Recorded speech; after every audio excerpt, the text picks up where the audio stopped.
This is the San Francisco 49ers Report. My name is Chase Sr., and coming up, what a matchup we have on Sunday in Week 6. Niners, Buccaneers, and Tampa. I'm going to give you my keys to the game, top matchups to watch, what the Niners must do to win, and of course, my prediction for this ball game. Let's first set the table by taking a look at how both these teams match up on the offensive and defensive sides of the football. On offense for the Buccaneers, led by Baker Mayfield, they've been a highly productive unit, averaging 27 points per game. That ranks 7th in the NFL. 11th in yards per game at 353.8. They're also 11th in yards per play and third down conversion rate at 5.6 yards and 41.5%. They have struggled a little bit turning drives into touchdown scoring drives when they get inside the red area. 25th in red zone touchdown percentage at 47%. Defensively, they are giving up 26.4 points per game. That ranks 23rd in the NFL. A lot of that is because of how frenetic these games have been. They're 11th in yards per game, 15th in yards per play, 15th on third downs. Their red zone defense has also struggled. The opposition is scoring inside the 20, touchdowns, 71.4%. Whereas the Niners in the red zone have a red zone touchdown scoring percentage of 42.1%, 28th in the NFL. They're 22nd in points per game, but 5th in yards per game, only 17th in yards per play. Not a ton of explosives, especially on the ground. They have been good on third downs, 45.7%. That's 5th. On defense for the Niners, 6th in points per game. What a marvelous job Robert Saleh's unit has been doing. 15th in yards per game, 10th in yards per play, 5th in third down conversion rate, 8th inside the red zone. Both of those numbers, so much better, league ranking-wise, as compared to last year. And so my keys to the game here, can this banged-up Niners defense slow down Baker Mayfield, especially late in games, where he has been the ultimate clutch player? When it comes down to a 2-minute drill, when things are moving quickly, I don't think there's been a better quarterback this year in crunch time situations than Baker.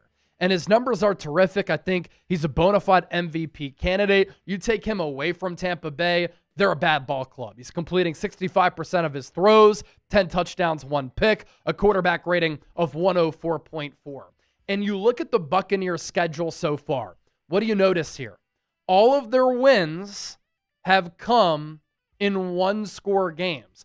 All of the games that they've played have been decided by 1 score or less. And there's been a constant here.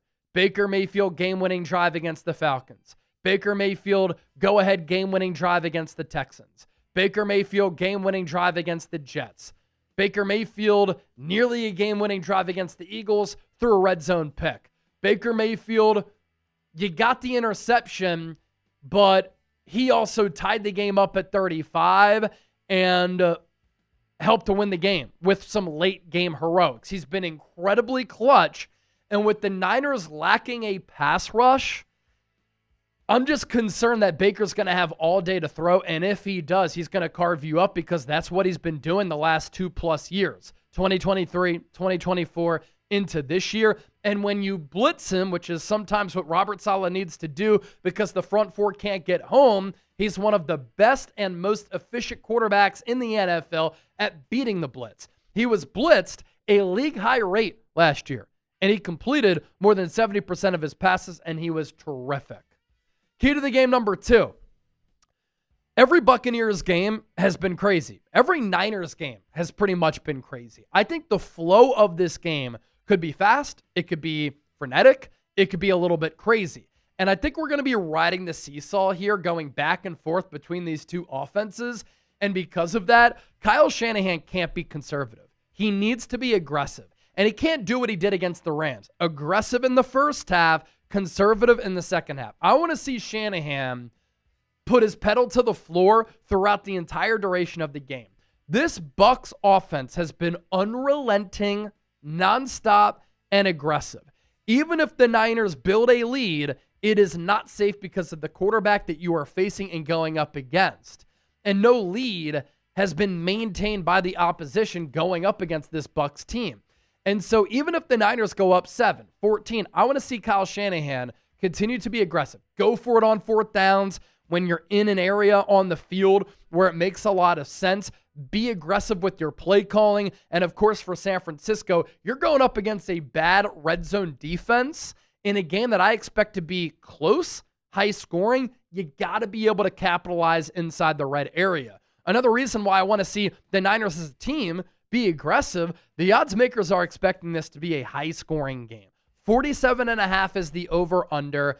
Bucks -3. So the odds makers are expecting this to be a 25-22 type of ball game. I just don't want to see Shanahan be conservative, because if he does, I think that gives belief to Tampa Bay, gives them fuel and momentum, and we've seen them capitalize on that this year. All right, from a matchup standpoint, I'm worried about D Winners in coverage. Last year, D Winners was really good in coverage, but Sean McVay and Matthew Stafford found something on tape that they wanted to exploit. And they wanted to specifically go after D Winners. They didn't want to target Fred Warner. Nobody really does. So they went after D Winners. And D Winners against the Rams really, really struggled. And there are a couple of players who he might be matched up against throughout the course of the game. Cade Otton, I think, has been a very underrated player for this Buccaneers team the last couple of years, and he has been such a great security blanket for Baker Mayfield. They kind of know each other like the back of their own hands. 10 catches for 115 yards this year. Not gaudy numbers, but he's really good, and he can be matched up against D Winners. D Winners could also have to cover Emeka Egbuka a little bit. Now, without Mike Evans, he's been playing more on the outside, but if he lines up in the slot, that's a matchup that really favors Tampa Bay. And so when you think about players going up against a player like this, I don't want to see D Winners going up against Egbuka. If Upton Stout plays, you worry about him holding up against Egbuka in a rookie-on-rookie matchup. If Chase Lucas has to play, I'd give the edge here to Egbuka. So something to keep in mind here, because Winners against the Rams was not good. He was targeted 11 times. He gave up 8 catches for 83 yards, 2 touchdowns, and a rating of 137.7. Another one from a matchup standpoint, this Niners interior offensive line has not been good this year. Jake Brendel is one of the worst starting centers in the game, and he struggles to hold up against strong interior defensive linemen. Connor Colby has not been good at left guard. I never thought I'd be saying this, but San Francisco misses Ben Barch. Dominic Pooney has not played well at the right guard spot. Well, who anchors the Buccaneers defensive line? Vita Vea. And Vita Vea is an absolute load to have to deal with, and he's one of the top interior defenders in the game.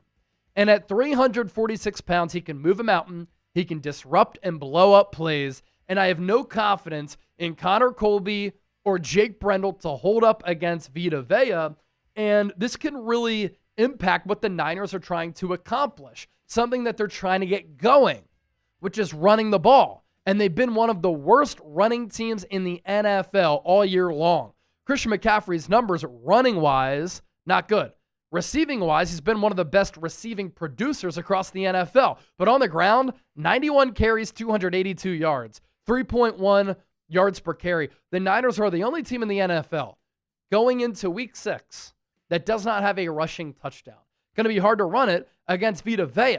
And this is big because if the Niners just get some type of balance going on offense, it will help them out tremendously. And I mean tremendously. But right now, they just can't get that run game going. And it's impacting them in between the 20s and in the 20 as well.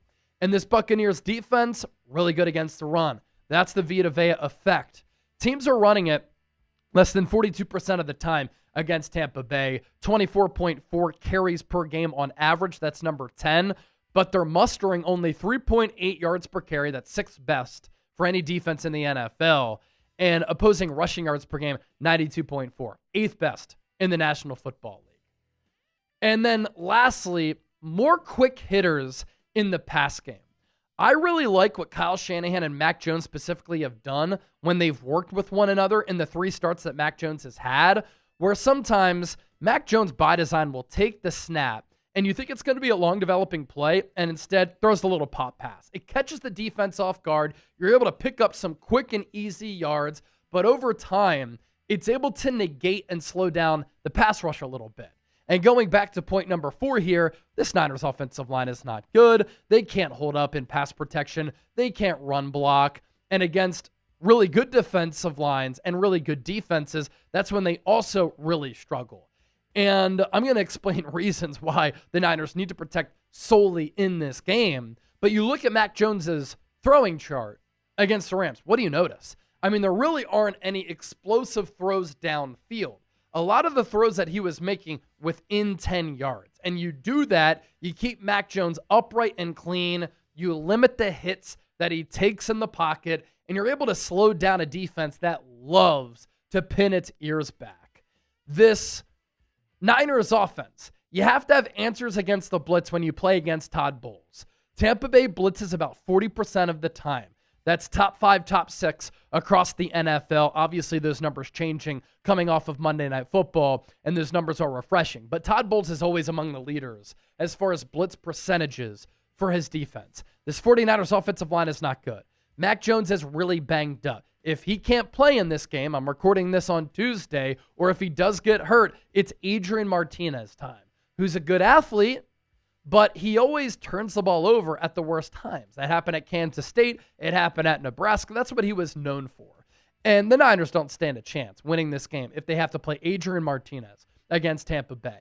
And so this Mac and Kyle Quick game in the pass game has been nice. I want to see that continue. So with that, predict the score. Niners, Buccaneers, one of the marquee matchups here in Week 6. And you know what? I think this Niners team has something special brewing. And I think San Francisco, given their rest advantage, having the mini bye, hopefully they get some players back. They got some good mojo going, some confidence going. I think San Francisco wins this game. In another close one, 26-24 is my final.